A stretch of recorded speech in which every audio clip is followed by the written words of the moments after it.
জীবনের প্রতিটি ধাপে আত্মীয়স্বজন আমাদের পাশে থাকা এক একটি ছায়ার মতো। কখনো তারা সঙ্গী, আবার কখনো ব্যথার কারণ। তবে একথা অস্বীকার করার উপায় নেই। আত্মীয়স্বজন আমাদের জীবনযাত্রার অবিচ্ছেদ্য অংশ।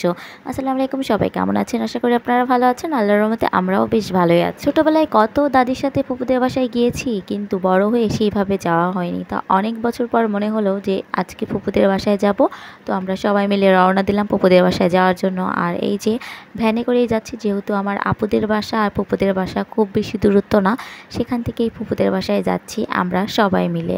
তো যাই হোক, অনেক বছর পর কিন্তু যাচ্ছি ফুপুদের বাসায়। রক্তের সম্পর্ক যতই দূরত্ব হোক, কখনো কিন্তু মুছে যায় না, রক্তের সম্পর্ক থেকেই যায়। তো ফুপুদের বাসায় প্রায় চলে এসেছি। আর ফুপুদের বাড়ির মেন রাস্তা আরেকটু দূরে, আমরা অন্যান্য বাড়ির পর দিয়ে শর্টকাটে ফুপুদের বাসায় ঢুকবো। তো আমরা যাওয়ার কিছুক্ষণ আগে বৃষ্টি হয়েছিল, তো যেতে যেতে আর কি একটু কাদা হয়ে গেছে।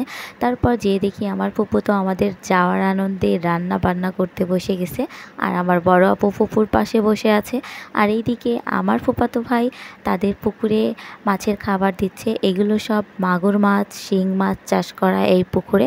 এই পুকুরটা সম্পূর্ণ আমার ফুপুদের। আর আমি ভাইয়াকে বলছিলাম, মাগুর মাছে নাকি নাড়ি ভুড়ি গু এগুলা খাই, আর তুই তো ফিট খাওয়াচ্ছিস। তো ও বললো যে না, সব মাছেরই খাবার আছে। দেখেন মাছগুলো কত খলবাল করছে, আর এখানে অনেক মাছ। তো এখানে দাঁড়িয়ে আমরা সবাই দেখছিলাম যে আসলে অনেক মাছ হয়েছে। আর ওইদিকে আমার বড় আপু বলছিল, এবার মাছ ধরলে আমার জন্য বড় একটা মাগুর মাছ পাঠিয়ে দিবি, ও অনেক পছন্দ করে মাগুর মাছ। আর যাই হোক, তারপরে অনেক বছর পর যখন এসেছি ফুপুদের বাড়িটা আমি পুরো ঘুরে দেখছি। আগের মতো আর কিছু নাই, সব কিছু পরিবর্তন হয়ে গেছে। আসলে সময়ের সাথে সব কিছু পরিবর্তন হয়ে যায়। এদিকে আমার বোনের যাও বসে আছে পুপুর কাছে, আর আমি তো পুরা এদিক ওদিক সেদিক ঘুরে বেড়াচ্ছি। ছোটোবেলায় কত এসেছি পুপুদের বাসায় দাদির সাথে, বড় হয়ে আর সেইভাবে যাওয়া হয় না। কথায় আছে, স্বার্থের সম্পর্ক কখনো টিকে না, কিন্তু ভালোবাসার সম্পর্ক চিরস্থায়ী হয়। রক্তের সম্পর্ক থাকলে আত্মীয় হওয়া যায় না।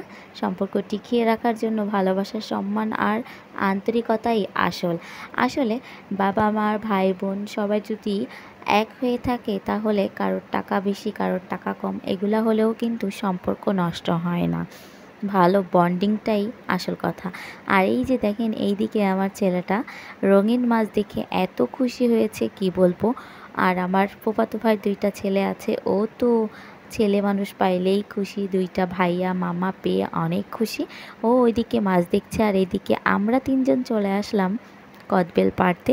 তো আমার ফুফুদের গাছে অনেক কদবেল ধরেছে, আর এই কদবেল পাড়ার জন্য আমরা যে এত পরিশ্রম করেছি কি বলবো।